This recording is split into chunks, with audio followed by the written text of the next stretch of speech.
Hello, hello, hello. So it's Mareka from Spirit Source Pinnacle. Here I go. If you guys are having a fantabulous day wherever you're at in the world. So today I wanted to talk about the repairable relationship. What that means, why it's important, and how you can start doing that today. This will be for you if you are currently in a relationship that you would like to save in the future.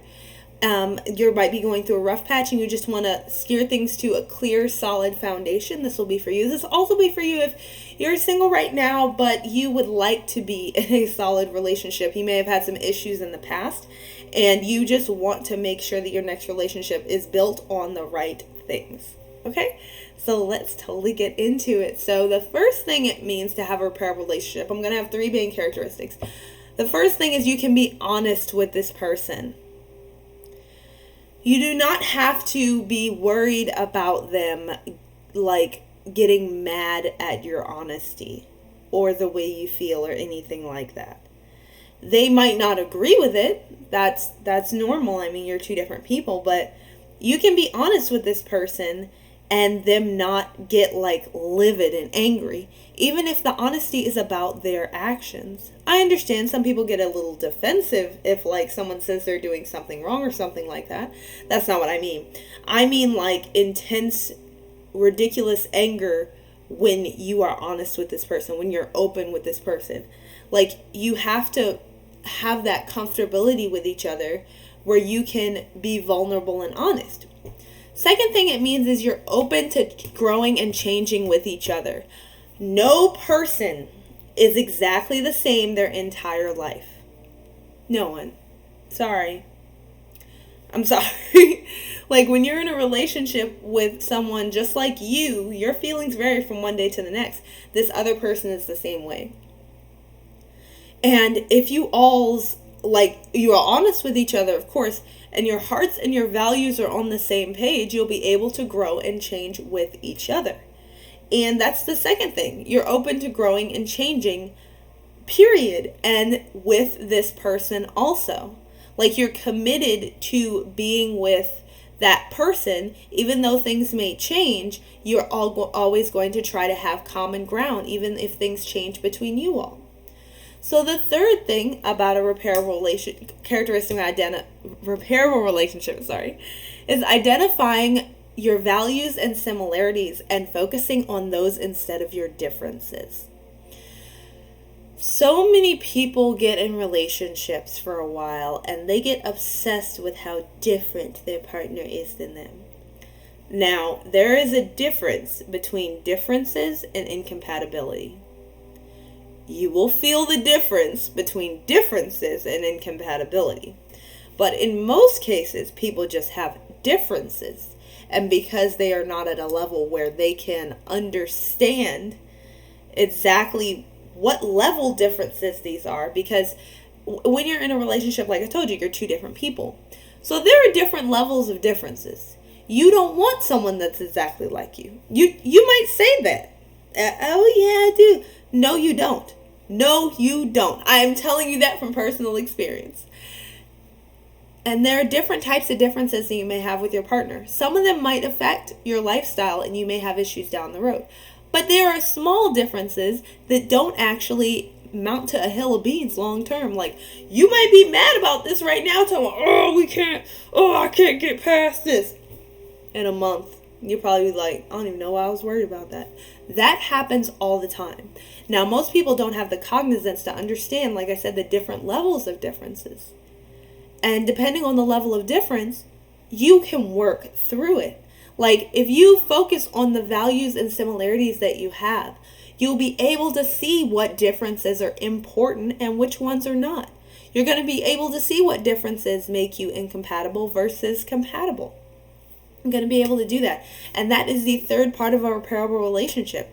You guys are on the same value page and you're always about seeing the best in the person. Now, that does not mean not telling the truth. Because like I said, first one was about honesty. You're always going to see the best in this person. You're always going to hope for this person. You're always going to connect with this person at like a value standpoint. So that even though all these weird things may change, you're still on the same page with them. So why is it important to have a repairable relationship from the beginning? First, you'll be able to express yourself freely. You will not be walking on eggshells around them. And even when things are tough, and even when you have to say hard things, you know that this person is not going to freak out just because you're trying to tell them the truth and being honest so they can do better. This expressing yourself has to go with truth. Now, I'm probably going to do a separate video on that about truth in relationships. That is a huge one. Huge one. Comment below if you want that one. But yeah, expressing yourself freely is one of the many things that you need to do in life, period. We are creators, so we came to bring forth that light. And when we're with someone who doesn't want to do that, or who is like, just doesn't like what we have to bring to the table, usually it's because of their own insecurity though, but that's a different topic.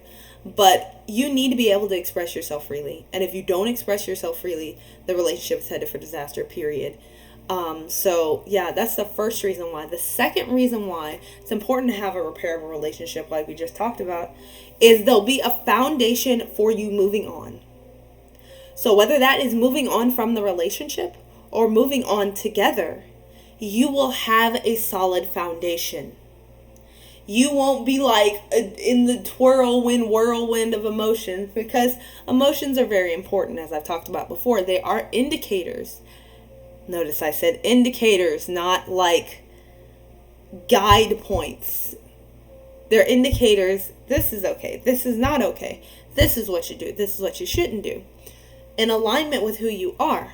But sometimes when you're close with someone in a relationship, the emotions just go crazy, and sometimes they can take on a mind of their own. Because they take on a mind of their own, they completely disconnect from reality, and the foundation is lost. So you guys are just lost in the sauce, period.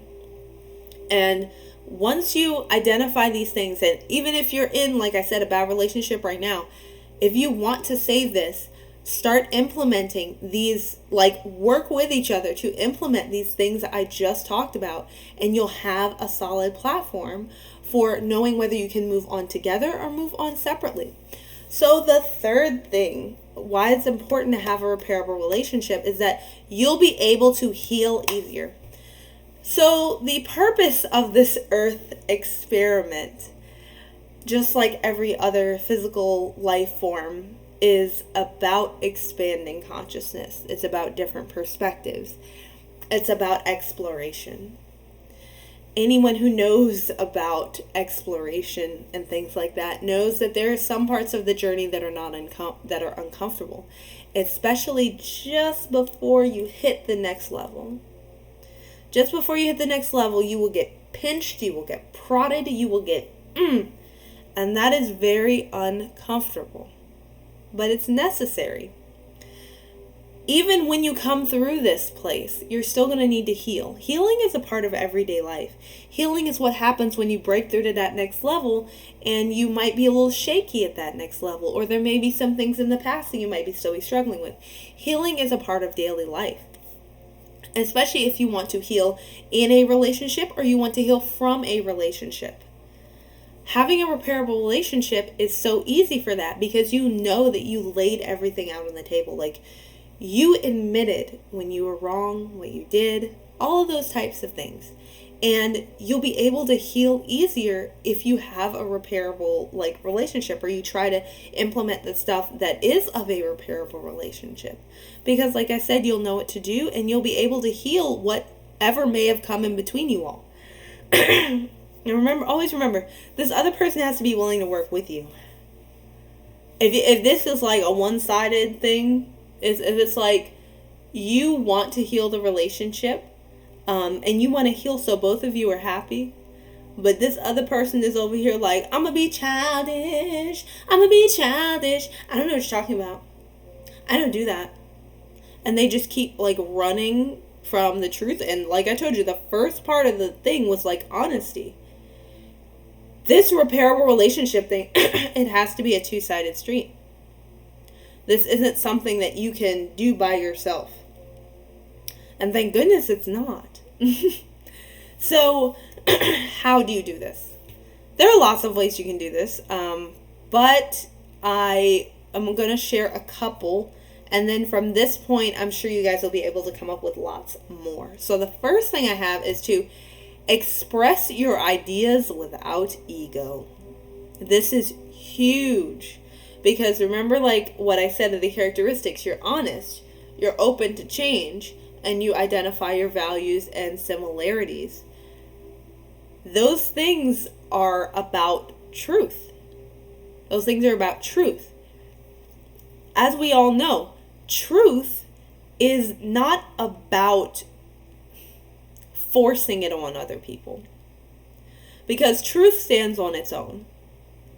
So, doing those things that I talked about and expressing them without ego is how you take the first step toward a repairable relationship, like practical sense right now. I gave you the concepts to start, but this is a little bit more practical. Whenever you're talking to this person about what's going on, what you're feeling, blah, blah, blah, blah, blah, do it without ego. Also do it without expectation. And what do I mean by expectation? I mean that don't expect a desired result from this person. Now, that does not mean that you expect, like, you shut yourself down to how they feel about it. That's not what I mean. I mean that you should be able to stand in the way you're feeling and know that that's what you're feeling. If they were seeing it another way, then they were seeing it another way, and you guys can work together on that. But at least be sure on your own view about it and your own feelings, because like I said, the truth stands on its own. And if you communicate without ego, this feeling like you need to be right, you need to be vindicated, then you can work on fixing it. So, second thing is keep an open heart and mind, but still stick to your guns.